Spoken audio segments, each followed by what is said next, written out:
네,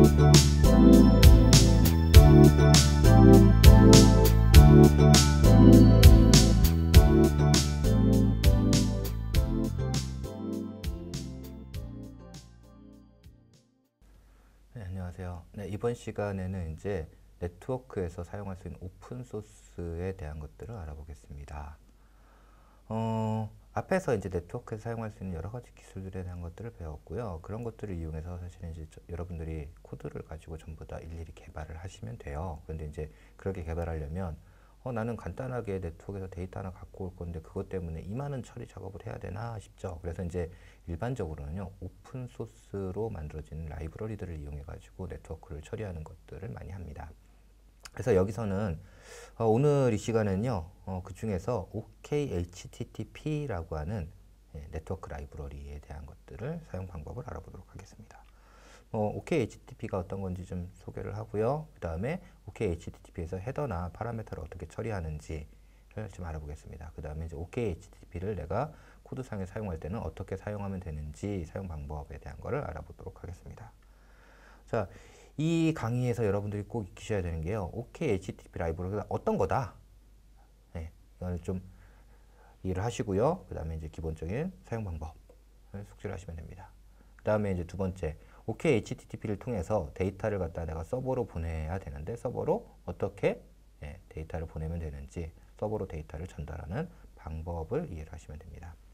그 다음에 마지막으로 이제 OKHTTP 라이브러리를 갖다가, OKHTTP가요 안드로이드만을 위해서 만들어진 건 아니고요, 자바 라이브러리로 만들었다가 안드로이드에서도 쓸 수 있게끔 그렇게 되어 있는 거거든요. 그래서 이제 OKHTTP를 안드로이드 사용할 때 어떻게 쓰면 된다라고 하는 사용하는 방법 이제 숙지를 하시면 됩니다.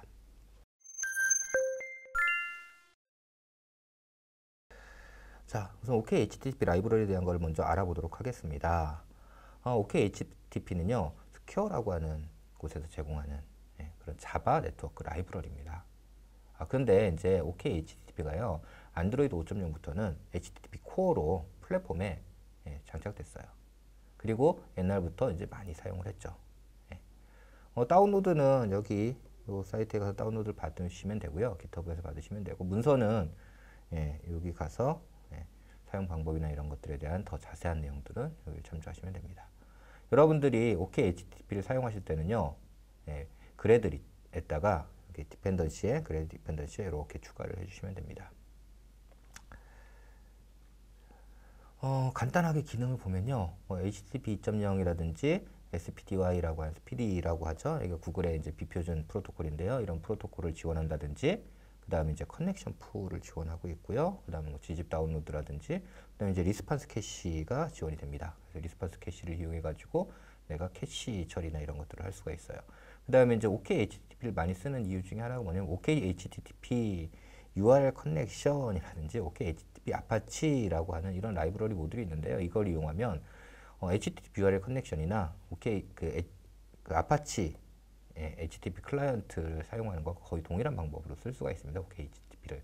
그래서 이제 이러한 것들이 가능하기 때문에 내가 코드를 크게 많이 변경하지 않고 쓸 수 있다라고 하는 장점이 있어가지고 OKHTTP를 많이 사용을 하고 있습니다. 여기서는 우리가 이런 것들을 이용해 가지고 사용하는 게 아니라요, OKHTTP를 이용해 가지고 직접 구현하고 그렇게 처리하는 것들을 해보도록 하겠습니다. 근데 이제 OKHTTP를 사용할 때 뭐 그럼 뭐 다 좋으냐? 그건 아니고요. 그런 이제 문제점이 있는데요. 기본적으로 OKHTTP가 자바 네트워크 라이브러리라고 했잖아요. 그러다 보니까요, 안드로이드의 이제 특성, 안드로이드 특성이 뭐였죠? 이제 스레드였죠. 메인 스레드에서는 네트워크로 출할 수 없다. 그 다음에 네트워크 스레드에서 화면을 갱신할 수 없기 때문에 핸들러를 가지고 다시 UI 스레드로 처리 결과를 넘겨줘야 된다. 이런 것들이죠. 이런 것들에 대한 메커니즘을 제공하고 있지 않습니다. 뭐 별도의 스레드를 만들어가지고 처리하는 이런 기능들은 제공하는데요. 여기처럼 스레드 간 통신이라든지 이런 것들은 제공하지 않아요. 그래서 이런 것을 만들어 써야 돼요. 그 다음에 이제 get 메소드의 쿼리 파라미터를 갖다 내가 생성을 할 때요, 이것들을 생성해 주기 위한 어떤 방법들은 제공하지 않고요. 앞에서 우리가 URL에다가 %s 뭐 이런 걸 넣어가지고 처리를 했었죠. 그것처럼 이제 여기서도 직접 그렇게 처리를 해주셔야 됩니다. 그 다음에 별도 쿠키 스토어가 제공이 되지 않아요. 별도의 쿠키 스토어가. 기본적으로 안드로이드에서는요. 쿠키 매니저라고 하는 게 제공이 되죠. 근데 쿠키 매니저는 메모리만 캐시한다고 그랬죠. 그래서 퍼시스턴트 쿠키 스토어 이런 걸 만들어 써야 됩니다. 근데 똑같이 여기서도 별도의 퍼시스턴트 쿠키 스토어가 제공이 안 되기 때문에 이런 쿠키 스토어는 만들어서 직접 구현해서 사용을 해 주셔야 됩니다. 뭐 해결 방법이 없죠. 다른 것들이. 얘들을 갖다 직접 구현을 해 주셔서 사용을 하셔야 됩니다. 우선 이제 쿠키 설정하는 것부터 쿠키하고 캐시 설정하는 것도 좀 알아볼게요. OK HTTP 사용하시려면요. 그냥 OK HTTP 클라이언트라고 하는 이런 클라이언트를 이렇게 생성을 하시면 돼요. 클라이언트를 생성하고 나서요. 그 다음에 이 클라이언트에다가 set 쿠키 핸들러라고 해서 쿠키 핸들러를 등록할 수 있습니다. 그 다음에 그 안에다 뭘 해줄 거냐면 쿠키 그 핸들러를 임플리먼트한 쿠키 매니저를 등록해 줄 거고요. 거기에 퍼시스턴트 쿠키 스토어를 이렇게 저장해 가지고 해줄 겁니다. 앞에서 퍼시스턴트 쿠키 스토어에 대한 것들은 설명을 드렸죠. 그래서 이제 저렇게 만들어져 있는 코드를 다운로드 받아 가지고 그 코드를 이용해 가지고 퍼시스턴트 쿠키 스토어를 처리를 해 주시면 됩니다. 다음에 이제 캐시 처리인데요. 캐시 처리는 캐시 파일을 어디다 저장할지 캐시 디렉토리를 이렇게 만들어줘요. 캐시에다 자, 얘는 이제 컨텍스트에서 캐시 dir 하니까 프라이빗 캐시 영역, 어플리케이션 프라이빗 캐시 영역에다 저장을 하겠다. 뭐 이렇게 하는 거고요. 거기에 디폴트 캐시 디렉토리 해가지고 이미지를 갖다가 이제 캐시 데이터를 갖다가 저장할 수 있는 디렉토리 명을 준 거예요. 그렇게 해가지고 만들었고요. 얘가 이제 생성되어 있지 않으면 이제 생성하는 뭐 이런 처리를 해준 거고요. 그 다음에 이제 캐시 해가지고 그 디렉토리 여기다가 캐시 데이터를 저장할 거고 디폴트 사이즈는 이렇게 된다라고 해서 캐시를 만든 다음에 클라이언트에 set 캐시 해가지고 저장해 주면 됩니다. 그 다음에 이제 여러 가지 커넥션 타임아웃, 리드 타임아웃, 라이트 타임아웃이라고 하는 타임아웃들을 이렇게 설정을 해주시면 되는 거예요.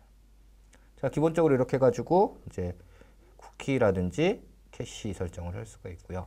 다음으로 여러분들이 HTTPS를 쓰는 경우가 있어요. HTTPS.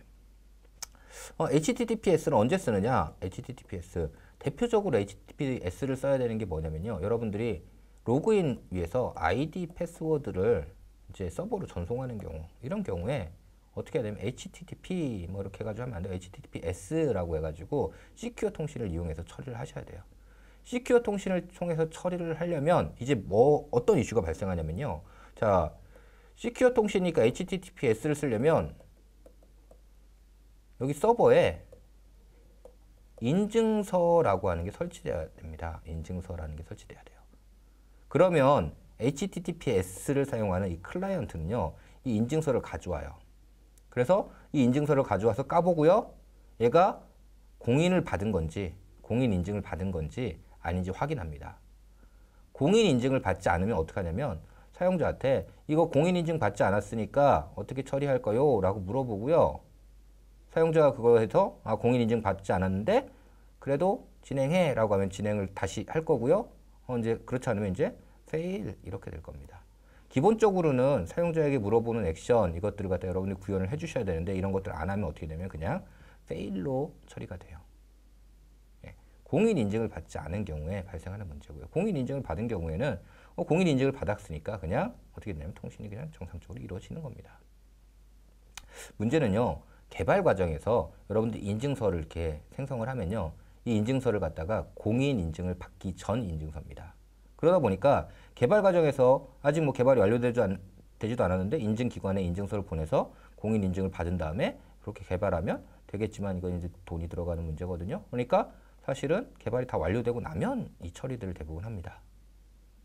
그래서 인증받지 않은 인증서일 때도 처리될 수 있도록 그렇게 처리를 해주셔야 돼요. 그러기 위해서 이제 하는 게 뭐냐면 여기 있는 요 메소드입니다. 기본적으로 이제 트러스트 매니저라고 하는 얘를 갖다 생성을 하고요. 트러스트 매니저 안에서 이렇게 트러스트 매니저를 얻어갈 겁니다. 그 다음에 호스트 네임 베리파이어라고 하는 애를 갖다가 무조건 true 이렇게 해가지고 하도록 이렇게 만들 거고요. 자, 그 다음에 이제 이렇게 만들어서 놓고 나서 SSL 컨텍스트에다가 init 해가지고 여기 만들었던 allcert라고 하는 얘를 이렇게 넣어주고요.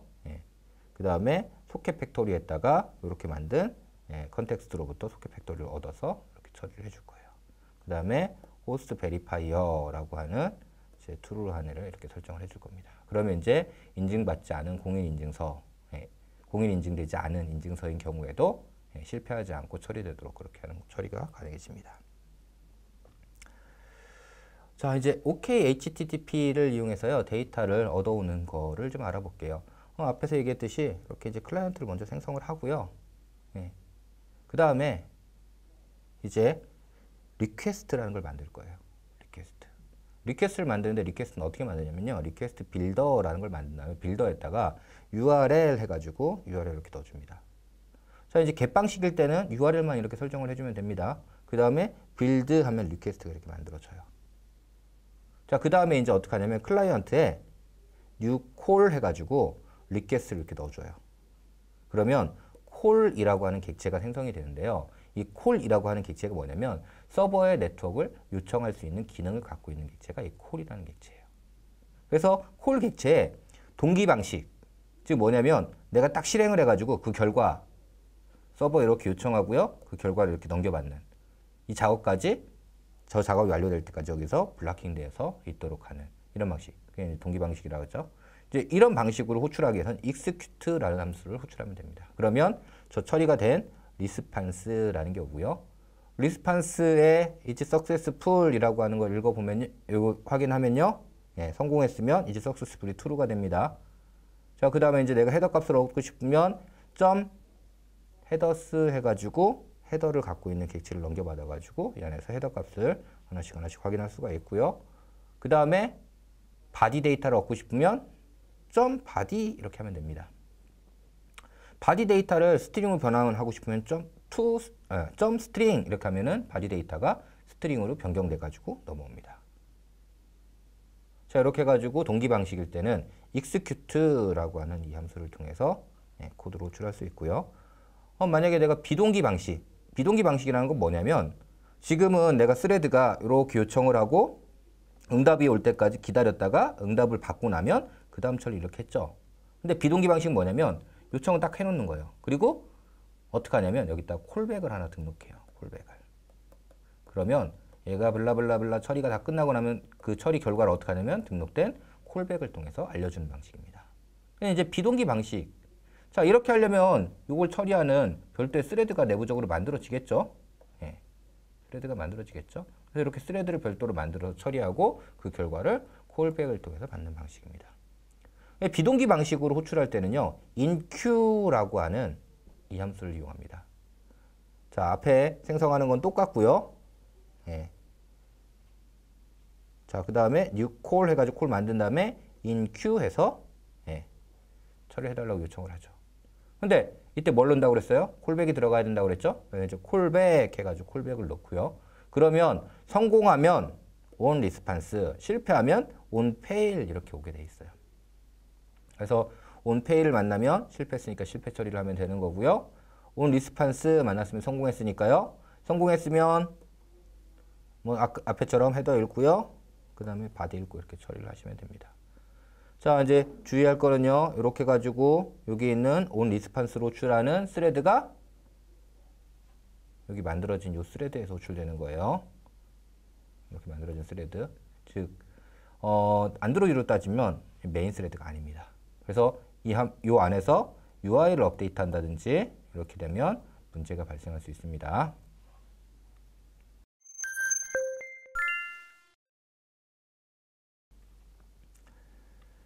자, 이제 헤더하고 파라미터 설정하는 거를 좀 볼게요. 자, 우선 헤더 설정하는 거는 어떻게 하냐면요. 아까 우리가 리퀘스트라고 하는 객체를 만들었었죠.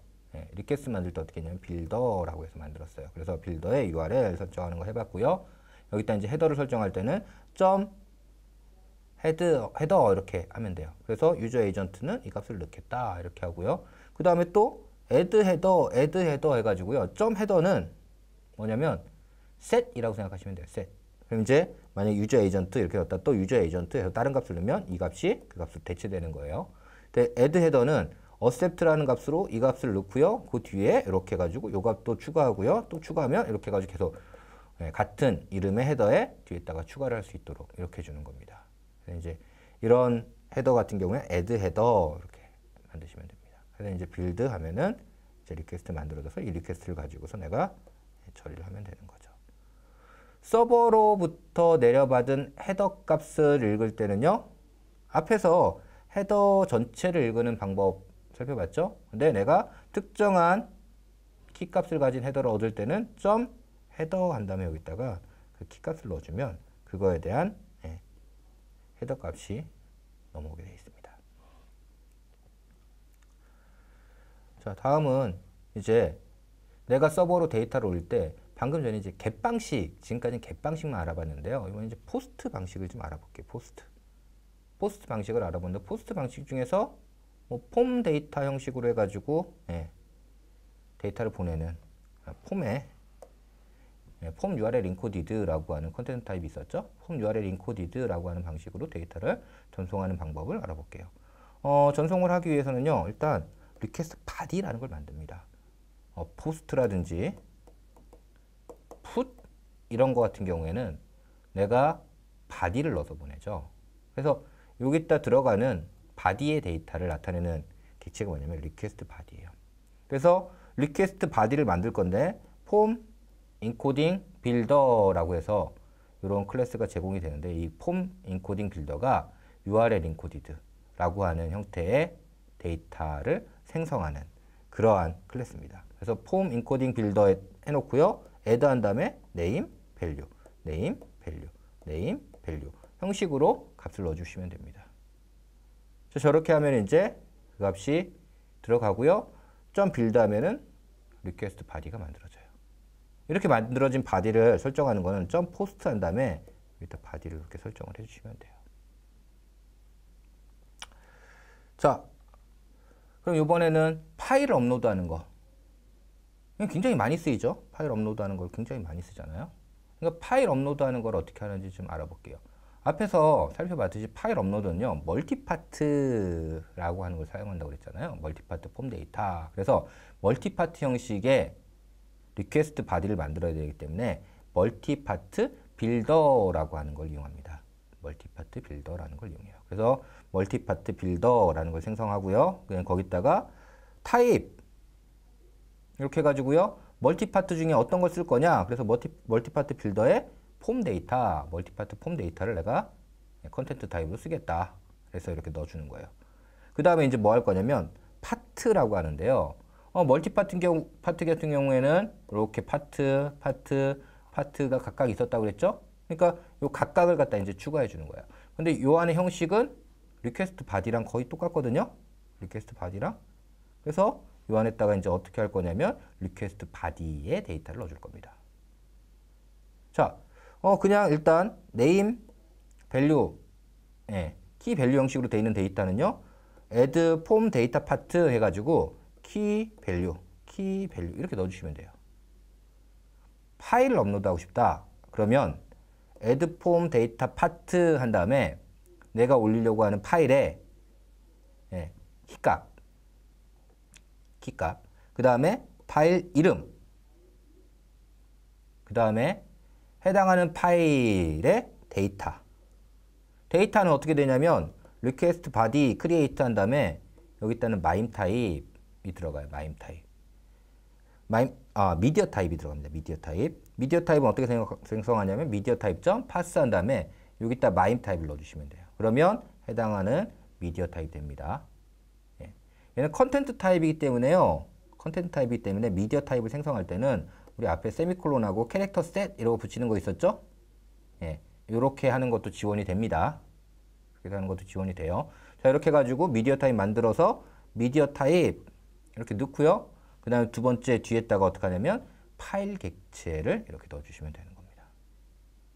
자, 이렇게 해가지고 내가 추가적으로 더 필요하면은 add form data part 해가지고 추가를 한 다음에 build 하면은 멀티파트를 올릴 수 있는 리퀘스트 바디가 생성이 되는 거예요. 이렇게 생성한 걸 갖다가 포스트 여기 넣어주시면 되는 거예요. 자, 다음에 이제 제이슨 데이터를 올리는 경우가 있겠죠. 제이슨 데이터를 올릴 때는 미디어 타입을 갖다가 이렇게 어플리케이션 JSON 해가지고 만드시고요.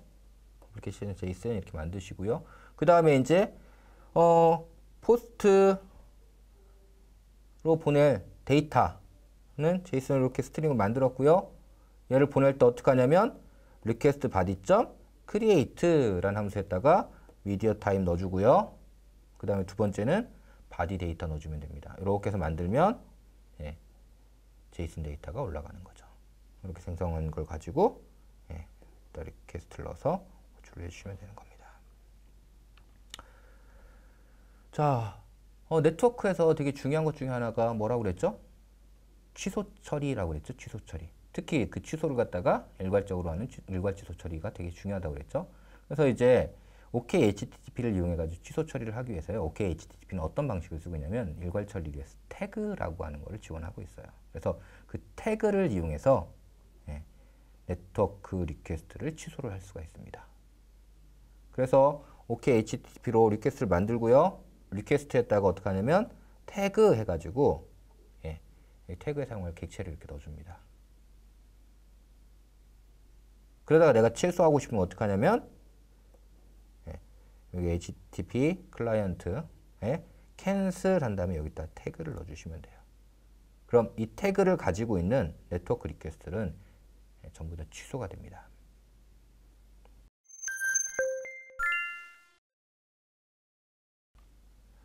자, 이제 안드로이드에서 이런 OKHTTP를 사용할 때 어떻게 해야 되는지를 좀 알아볼게요.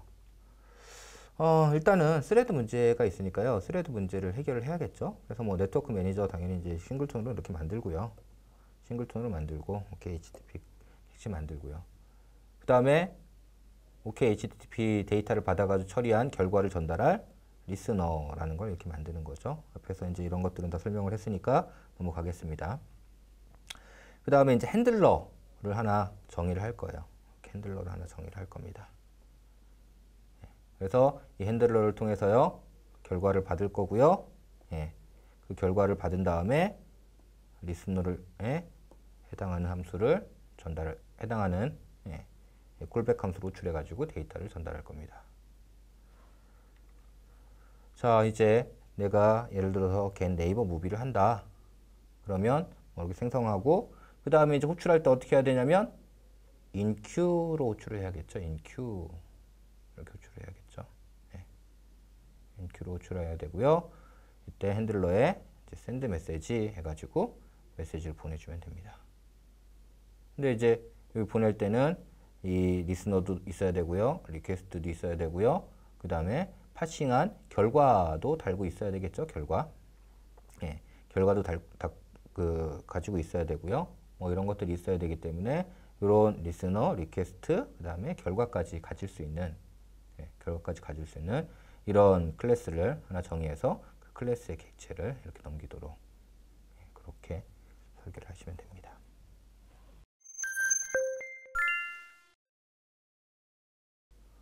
이번 시간에는 OKHTTP라고 하는 오픈소스 라이브러리를 사용하는 방법에 대해서 알아봤습니다. OKHTTP는 스퀘어라고 하는 여기서 제공하는 라이브러리고요. 리퀘스트 객체를 생성한 다음에 OKHTTP에 new call 해서 call 만들고요. 그 다음에 inQ 해가지고 실행을 하면 되죠. 또는 execute 해서 실행을 하면 됩니다. 그럼 실행이 되고 정상적으로 처리가 완료되면 리스판스라는 객체를 받을 수 있습니다.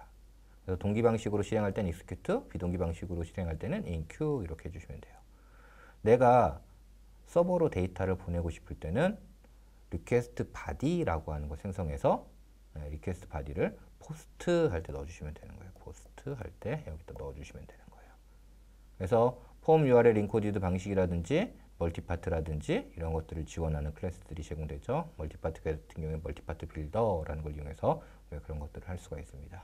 그래서 그렇게 지원되는 클래스를 이용해 가지고 파일을 또는 데이터를 서버로 전송을 할 수가 있습니다. OKHTTP가 스레드에 대한 처리는 제공하고 있지 않기 때문에요. 여러분들이 사용하실 때는 스레드 처리를 반드시 해주셔야 됩니다. 안드로이드에서 스레드 간 요청 이런 것들을 위해서 핸들러를 이용하는 방법을 반드시 숙지를 하셔야 되는 거고요. 그래서 저 핸들러를 이용해 가지고 인큐 해가지고 하면 온 리스판스 해서 리스판스를 받았으면 거기서 핸들러에 샌드 메시지 해가지고 메인 스레드로 해당 결과를 전달해서 메인 스레드에서 리스너를 호출하도록 그렇게 구조를 만드시면 되는 겁니다.